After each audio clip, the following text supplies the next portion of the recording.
നമസ്കാരം. കേരള ഫിനാൻഷ്യൽ കോഡിന്റെ 19ാമത്തെ എപ്പിസോഡിലേക്ക് ഏവർക്കും സ്വാഗതം. ഇന്ന് നമ്മൾ 6ാമത്തെ അധ്യായത്തിന്റെ ബാക്കി കുറച്ച് പ്രീവിയസ് ക്വസ്റ്റ്യൻസ് ഡിസ്കസ് ചെയ്യാനുണ്ടായിരുന്നു. അതാണ് ഈ വീഡിയോയിൽ ഉൾപ്പെടുത്തിയിട്ടുള്ളത്. നേരെ ചോദ്യത്തിലേക്ക് കടക്കാം.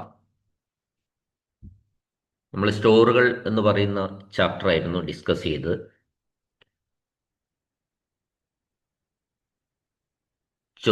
ഒന്നാമത്തെ ചോദ്യം: ഒരു നിശ്ചിത കാലയളവിൽ നിശ്ചിത വിലയ്ക്ക് ഏകദേശ അളവ് സാധനങ്ങൾ വിതരണം ചെയ്യുന്നതിനുള്ള കരാർ ഏതാണ്? അപ്പോൾ ഒരു പീരീഡ് പറഞ്ഞിട്ടുണ്ടാവും, ഒരു റേറ്റ് പറഞ്ഞിട്ടുണ്ടാവും, എത്ര ഏകദേശ അളവും പറഞ്ഞിട്ടുണ്ടാവും. ഈ മൂന്നുമുള്ള ഒരു കോൺട്രാക്റ്റിന് എന്താണ് പറയുന്നത്? അതിന് റണ്ണിങ് കോൺട്രാക്റ്റ് എന്നാ പറയുന്നത്. എന്താണ് റണ്ണിങ് കോൺട്രാക്റ്റ് ശരിക്കും?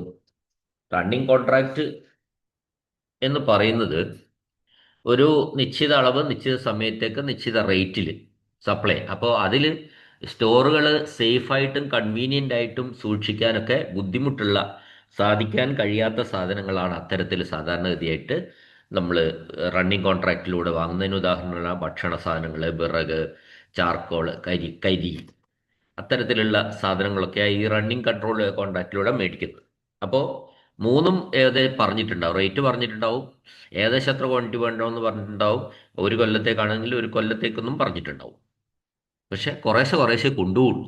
അതാണ് വ്യത്യാസം. റേറ്റ് കോൺട്രാക്റ്റുമായിട്ടുള്ള വ്യത്യാസം അതാണ്. സാധനം മുഴുവനായിട്ട് ഒരുമിച്ച് കൊണ്ടുപോവില്ല. ഈ ഒരു പീരീഡിൽ ഈ ഒരു റേറ്റിൽ എത്ര ആവശ്യമുണ്ടോ അത് അപ്പപ്പോൾ കൊടുക്കണം. ഓക്കെ. അടുത്തത്, റണ്ണിങ് കോൺട്രാക്റ്റ് പ്രകാരം സാധനങ്ങൾ വിതരണം ചെയ്യേണ്ട ഇടവേളകൾ എന്നാണ്? എത്ര കാലത്തേക്കാണ് റണ്ണിങ് കോൺട്രാക്റ്റ് പ്രകാരം സാധനങ്ങൾ കൊടുക്കേണ്ടതെന്നാണ് ചോദ്യം. അത് സാധാരണഗതിയിൽ ഒരു വർഷത്തേക്കാണ്. അല്ലെങ്കിൽ അതിൻ്റെ ഭാഗമായി ഏതെങ്കിലും പ്രത്യേക കാലയളവ് പറഞ്ഞിട്ടുണ്ടെങ്കിൽ ആ കാലയളവിലേക്ക്. അടുത്ത ചോദ്യം: ഒരു റേറ്റ് കോൺട്രാക്റ്റ് എന്നാൽ എന്തിനുള്ള കരാറാണ്? റേറ്റ് കോൺട്രാക്റ്റ് എന്ന് പറഞ്ഞാൽ ഞാൻ പറഞ്ഞു, ഒരു റേറ്റ് പറഞ്ഞിട്ടുണ്ടാവും, ഒരു പർട്ടിക്കുലർ ടൈമിലേക്ക് ഒരു റേറ്റിൽ സാധനങ്ങൾ നൽകാനുള്ള കരാറാണ്. ഇതിൽ സാധനം എത്ര വേണമെന്ന് മാത്രം പറഞ്ഞിട്ടുണ്ടാവില്ല, സാധനങ്ങളുടെ ക്വാണ്ടിറ്റി പറഞ്ഞിട്ടുണ്ടാവില്ല. അത്തരത്തിലുള്ള കോൺട്രാക്റ്റിലാണ് റേറ്റ് കോൺട്രാക്റ്റ്. അത് സാധാരണഗതിയിൽ സ്റ്റീൽ ഫർണിച്ചറുകൾ, തയ്യൽ മെഷീൻ, ബാറ്ററികൾ, പിന്നെ അങ്ങനെയൊക്കെയുള്ള സാധനങ്ങൾ റേറ്റ് കോൺട്രാക്റ്റിലാണ് വരുന്നത്. കാരണം ഒന്നിലധികം ഡിപ്പാർട്ട്മെൻറ്റുകൾക്ക് വേണ്ട സാധനങ്ങളുടെ ക്വാണ്ടിറ്റി മുൻകൂട്ടി പറയാൻ പറ്റില്ല. അപ്പോൾ അതുകൊണ്ടാണ് അത്തരത്തിൽ ക്വാണ്ടിറ്റി പറയാതെ ഒരു കോൺട്രാക്റ്റ് ഉണ്ടാക്കുന്നത്. അതാണ് റേറ്റ് കോൺട്രാക്റ്റ്. നെക്സ്റ്റ് ക്വസ്റ്റ്യൻ: താഴെ പറയുന്നതിൽ റണ്ണിങ് കോൺട്രാക്റ്റിന് കീഴിൽ വരുന്ന ഇനം ഏതാണ്? ഈ റണ്ണിങ് കോൺട്രാക്റ്റിന് കീഴിൽ വരുന്ന ഇനം എന്ന് പറഞ്ഞാൽ സാധാരണഗതിയിൽ പറയുമ്പോൾ ഏറ്റവും കൂടുതൽ അവൈലബിൾ ആയിരിക്കും ഒരു ഏരിയയിൽ. പക്ഷെ അതങ്ങനെ കൊണ്ടുപോയി ഡംപ് ചെയ്യാൻ പറ്റില്ല നേരത്തെ. ഇപ്പോൾ ഭക്ഷണ സാധനം അങ്ങനെയുള്ളതെന്നാ.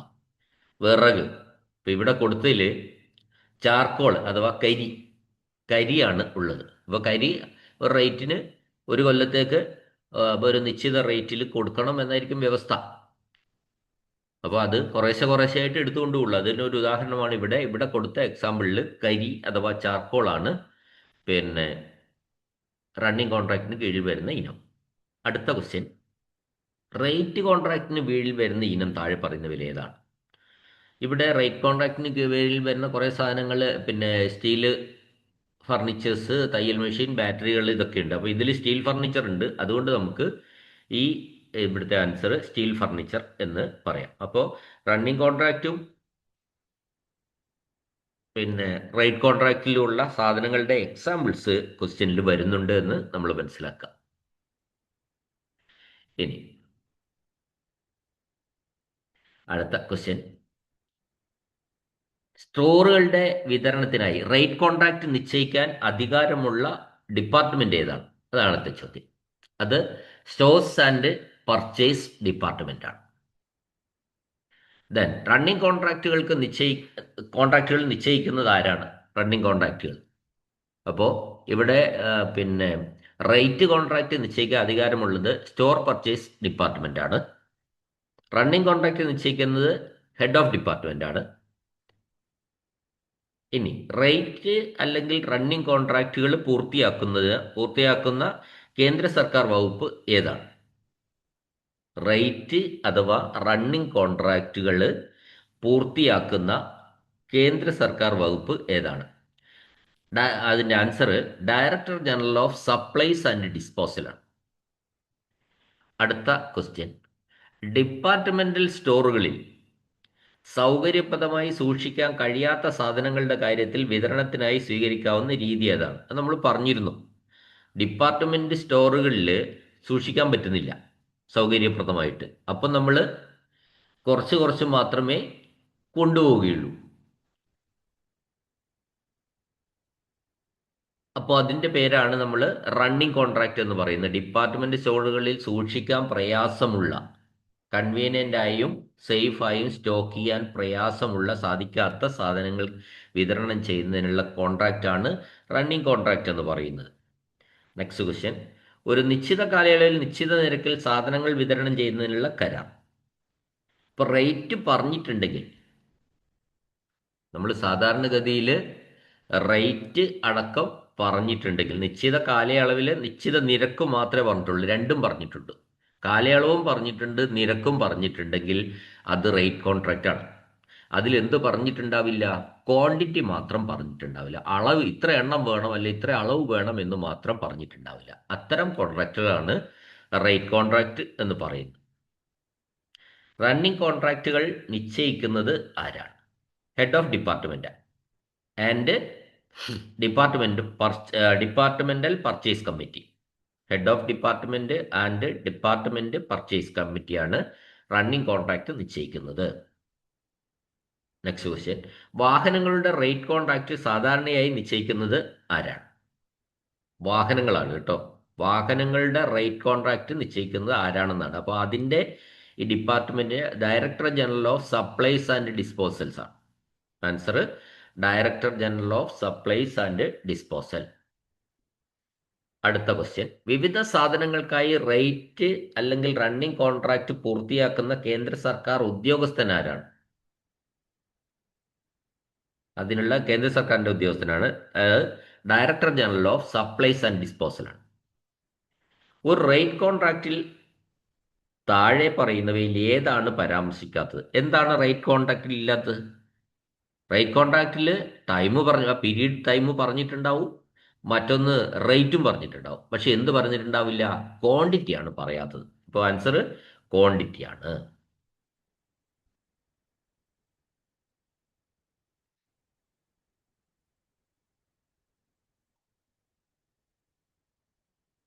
അടുത്ത ക്വസ്റ്റ്യൻ, വിദേശ സ്ഥാപനങ്ങളിൽ നിന്നും വാങ്ങുന്ന സാധനങ്ങളുടെ പേയ്മെന്റ് സെറ്റിൽ ചെയ്യുന്നത് ആരാണ്? വിദേശ രാജ്യങ്ങളിൽ നിന്ന് വാങ്ങുന്ന സാധനങ്ങളുടെ പേയ്മെന്റ് സെറ്റിൽ ചെയ്യുന്നത് അക്കൗണ്ടന്റ് ജനറലാണ്. ഇറക്കുമതി ചെയ്ത സാധനങ്ങൾ നഷ്ടപ്പെടുകയോ കേടുപാടുകളോ സംഭവിക്കുക അതിൻ്റെ റൂള് പറയുന്നത് ഏതിലാണ്? അത് റൂളല്ല, ആർട്ടിക്കിൾ. കേടുപാട് സംഭവിക്കുകയോ ചെയ്താൽ ക്ലെയിം ചെയ്യുന്നത് ഏത് ആർട്ടിക്കിൾ പ്രകാരമാണ്? ഇത്തരത്തിലുള്ള ഒരു ക്ലെയിം നടത്താൻ പറ്റും. ആ ക്ലെയിം പറയുന്നത് ആർട്ടിക്കിൾ 145 പ്രകാരമാണ്. ആർട്ടിക്കിൾ 145 പ്രകാരമാണ് ക്ലെയിം പറയുന്നത്. അടുത്ത ചോദ്യം, പേറ്റന്റുകൾക്കും സ്പെഷ്യാലിറ്റികൾക്കും ബാധകമായ കരാർ സംവിധാനം ഏതാണ്? ഇപ്പോൾ ഒരു പേറ്റന്റ് ഉള്ള ഒരു പ്രൊഡക്റ്റ് അല്ലെങ്കിൽ ഒരു സ്പെഷ്യാലിറ്റി ആയിട്ടുള്ള ഒരു പ്രൊഡക്റ്റ്, അതിൽ നമുക്ക് ടെൻഡർ സ്വീകരിച്ചിട്ട് കാര്യമില്ല. ടെൻഡർ തരാൻ ആളുണ്ടാവില്ല. ഒരു കമ്പനി മാത്രമായിരിക്കും ചിലപ്പോൾ അത്തരം സാധനങ്ങൾ പ്രൊഡക്ഷൻ ഉണ്ടാവുള്ളൂ. അത്തരം കാര്യങ്ങൾക്ക് ബാധകമായ കരാർ സംവിധാനം കോൺട്രാക്ട് ഏതാണ്? അത് നമ്മൾ നെഗോഷിയേറ്റർ കോൺട്രാക്ട് എന്നാണ് പറയുക. അവിടെ വിലപേശലിലൂടെ സാധനങ്ങൾ വാങ്ങുക മാത്രമേ നമുക്ക് അവിടെ രക്ഷയുള്ളൂ. അത് നമ്മൾ തിരിച്ചറിയുക.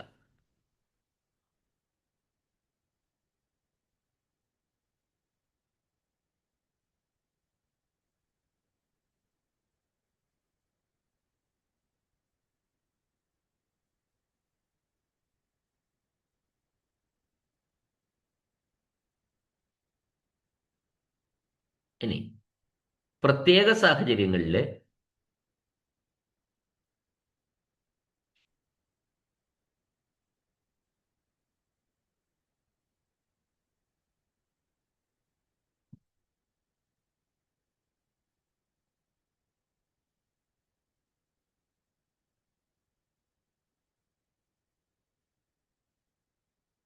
സ്റ്റോർ പർച്ചേസിനായി സ്ഥാപനങ്ങൾക്ക് അഡ്വാൻസ് നൽകാൻ അനുവദിക്കുന്ന KFCയിലെ ആർട്ടിക്കിൾ ഏതാണ്? ചില പ്രത്യേക സാഹചര്യങ്ങളിൽ സ്റ്റോർ പർച്ചേസിനായിട്ട് സ്ഥാപനങ്ങൾക്ക് അഡ്വാൻസ് നൽകാം. അത് ആർട്ടിക്കിൾ 148 ആണ്. നശിച്ചു പോകാൻ സാധ്യതയുള്ള സാധനങ്ങളുടെ പരിശോധന എത്ര തവണ നടത്തണം? അതായത് സാധനങ്ങൾ നശിച്ചു പോകാൻ സാധ്യതയുള്ള സാധനങ്ങൾ, ആ സാധനങ്ങളുടെ വേരിഫിക്കേഷനാണ് ചോദിച്ചിരിക്കുന്നത്. ആ വേരിഫിക്കേഷൻ എത്ര തവണ നടത്തണം? അത് മാസത്തിലൊരിക്കലാണ്. വൺസ് എ മന്ത്, മാസത്തിൽ ഒരിക്കൽ നടത്തണം. ഇനി ഉപയോഗശൂന്യമായ സാധനങ്ങൾ ഒഴിവാക്കുന്നതിനെ കുറിച്ചുള്ള സ്റ്റോക്ക് റിപ്പോർട്ട് എല്ലാ വർഷവും ജൂൺ 15 മുൻപായി ആർക്കാണ് സമർപ്പിക്കേണ്ടത്? നമ്മൾ ഉപയോഗശൂന്യമായ സാധനങ്ങൾ ഒഴിവാക്കാൻ വേണ്ടിയിട്ടുള്ള റിപ്പോർട്ട് എല്ലാ വർഷവും ജൂൺ 15 കൊടുക്കേണ്ടത്. അത് ആർക്കാണ് സമർപ്പിക്കേണ്ടത് എന്നാണ് ചോദ്യം. ഗവൺമെന്റിന് കൊടുക്കണം, in the administrative department and the finance department. അതാണ് ആൻസർ. അടുത്ത ചോദ്യം, സാധാരണ നിലയിലുള്ള തേയ്മാനം കാരണം ഉപയോഗശൂന്യമായ സാധനങ്ങൾ കണ്ടം ചെയ്യാൻ അധികാരമുള്ളത് ആർക്കാണ്? The authority competent to authorise replacement by purchase. ആ അതോറിറ്റിക്കാണ് അതിനുള്ള അധികാരം. അടുത്ത ക്വസ്റ്റ്യൻ, എത്ര വർഷത്തിലധികം സ്റ്റോക്കിൽ ഇരിക്കുന്ന സാധനങ്ങളെയാണ് സർപ്ലസ് ആയി കണക്കാക്കുന്നത്? അതായത് ഒരു സ്റ്റോക്ക് നമ്മൾ സ്റ്റോക്കിൽ കയറ്റി, സ്റ്റോക്കിൽ രജിസ്റ്റർ ചെയ്തു, അതിന് ശേഷം അത് അവിടെ തന്നെ ഇരിക്കുകയാണ്. എത്ര കാലം കഴിഞ്ഞാൽ അതിനെ നമ്മൾ സർപ്ലസ് ആയിട്ട് പറയും? സർപ്ലസ് ആവണമെങ്കിൽ, അധികമായിട്ടുള്ളത് എന്ന് പറയണമെങ്കിൽ അത് ഒരു വർഷത്തിലധികം ഇരിക്കണം. ഒരു വർഷത്തിലധികം ഉപയോഗശൂന്യമായിട്ട് സ്റ്റോക്കിൽ ഇരിക്കുന്ന സാധനങ്ങളെയാണ് നമ്മൾ സർപ്ലസ് എന്ന വിഭാഗത്തിൽ പെടുന്നത്. ഇനി ഇത്തരത്തിൽ അധികമുള്ള സ്റ്റോക്കുകൾ എന്ന് പറഞ്ഞാൽ സർപ്ലസ് സ്റ്റോക്സ് ഒഴിവാക്കുന്നതിനായിട്ടുള്ള റിപ്പോർട്ട് KFCയുടെ ഏത് ഫോമിലാണ് തയ്യാറാക്കേണ്ടത്? സർപ്ലസ് ഫോം എന്ന് പറയുന്നത് ഫോം 22. അടുത്ത ചോദ്യങ്ങൾ, ഉപയോഗശൂന്യമായ സാധനങ്ങൾ, അതായത് കണ്ടംഡ് സ്റ്റോക്സ് തികച്ചും വിലയില്ലാത്തവയാണെങ്കിൽ അവ എങ്ങനെ ഒഴിവാക്കണം?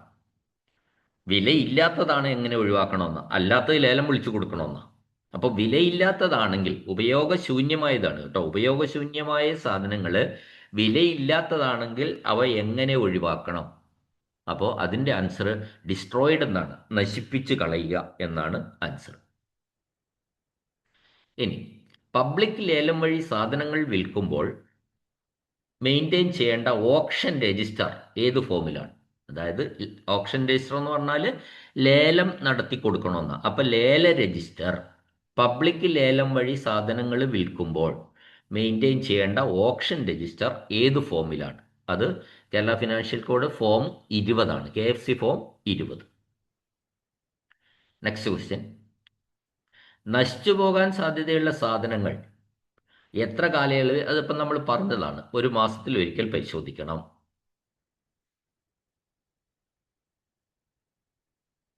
ഇനി അടുത്ത ക്വസ്റ്റ്യൻ, സ്റ്റോറുകളുടെ വേരിഫിക്കേഷൻ അത് ഒരിക്കലും ആരെ ഏൽപ്പിക്കാൻ പാടില്ല എന്നാണ് ചോദിച്ചിരിക്കുന്നത്.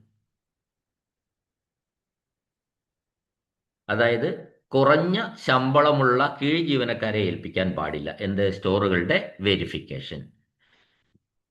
സ്റ്റോക്ക് സൂക്ഷിക്കുന്നവരെ ഏൽപ്പിക്കാൻ പാടില്ല. സ്റ്റോറുകളെ കുറിച്ച് അറിവില്ലാത്തവരെ ഏൽപ്പിക്കാൻ പാടില്ല. ഇങ്ങനെയൊക്കെയാണ് അതിൻ്റെ വ്യവസ്ഥകൾ പറയുന്നത്. സ്റ്റോറുകളുടെ വേരിഫിക്കേഷൻ ഏൽപ്പിക്കാൻ പാടില്ലാത്തവരാരൊക്കെയാണ്? അതായത് കുറഞ്ഞ ശമ്പളമുള്ള കീഴ് ജീവനക്കാരെ ഏൽപ്പിക്കാൻ പാടില്ല. ഈ സ്റ്റോക്ക് സൂക്ഷിക്കുന്ന ആളെ തന്നെ വേരിഫിക്കേഷൻ ഏൽപ്പിക്കാൻ പാടില്ല. മറ്റൊന്ന്, സ്റ്റോറിനെ കുറിച്ച് യാതൊരു ധാരണയില്ലാത്ത, അറിവില്ലാത്ത ഒരാളെയും ഇത്തരത്തിൽ വേരിഫിക്കേഷന് വേണ്ടി ഏൽപ്പിക്കാൻ പാടില്ല.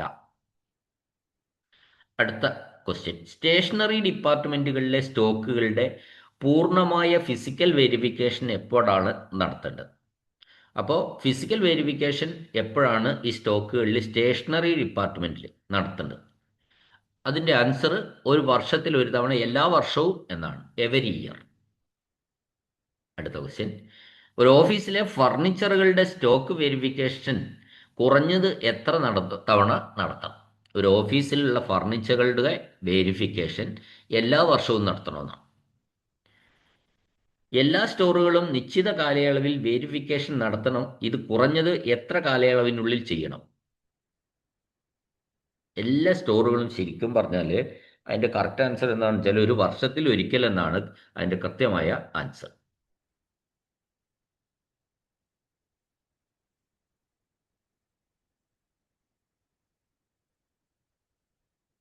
അപ്പോൾ ഇത്രയും ക്വസ്റ്റ്യൻസ് ആണ് നമ്മൾ ഈ ചാപ്റ്ററിൽ ബാക്കി ഉണ്ടായിരുന്നത്. ഇനി നമ്മൾ കൂടുതൽ ക്വസ്റ്റ്യൻ പേപ്പർ ഡിസ്കസ് ചെയ്യുന്ന സമയത്ത് നമ്മൾ പറയും. അപ്പോൾ ആറാമത്തെ ചാപ്റ്റർ ക്ലാസ് ഡിസ്കഷൻ കഴിഞ്ഞു. 3-4 എപ്പിസോഡുകളിലായിട്ട് പ്രീവിയസ് ക്വസ്റ്റ്യൻ ചെയ്തു. അപ്പോൾ ആറാമത്തെ ചാപ്റ്റർ മാത്രം ഏകദേശം 6ഓളം എപ്പിസോഡുകൾ ഉണ്ട്. 6 അല്ല, 7 എപ്പിസോഡുകൾ വരുന്നുണ്ട്. അപ്പോൾ നിങ്ങൾ ഈ ക്ലാസ്സുകൾ കേട്ട്, ഇതിൽ വളരെ സിമ്പിളാണ്, പക്ഷേ നമ്മൾ സംശയങ്ങൾ, ചോദ്യങ്ങൾ പല രീതിയിൽ വരുന്നുണ്ട്. അപ്പോൾ ആ ചോദ്യങ്ങളുമായിട്ട് നമ്മളൊന്ന് പരിചയപ്പെടാൻ വേണ്ടിയിട്ടാണ് പ്രീവിയസ് ക്വസ്റ്റ്യൻ ചെയ്യുന്നത്. ഇത് പ്രീവിയസ് ക്വസ്റ്റ്യൻ ചെയ്ത് കഴിയുമ്പോൾ നമ്മൾ ആ ചാപ്റ്റർ നമുക്ക് നന്നായിട്ട് മനസ്സിലായിട്ടുണ്ടാവും. അപ്പോൾ കേൾക്കുക, ക്ലാസ്സുകൾ വീണ്ടും വീണ്ടും ഒരിക്കൽ കൂടി കേട്ടിട്ട് ഇത് നമ്മൾ മനസ്സിൽ ഉറപ്പിക്കുക, എക്സാം എഴുതുക. ഓക്കെ, അപ്പോൾ നമുക്ക് അടുത്ത ക്ലാസ്സിൽ നമ്മൾ 7ാമത്തെ ചാപ്റ്ററിലേക്ക് പോകാവുന്നതാണ്. ഈ ക്ലാസ് കേട്ട എല്ലാവർക്കും നന്ദി, നമസ്കാരം.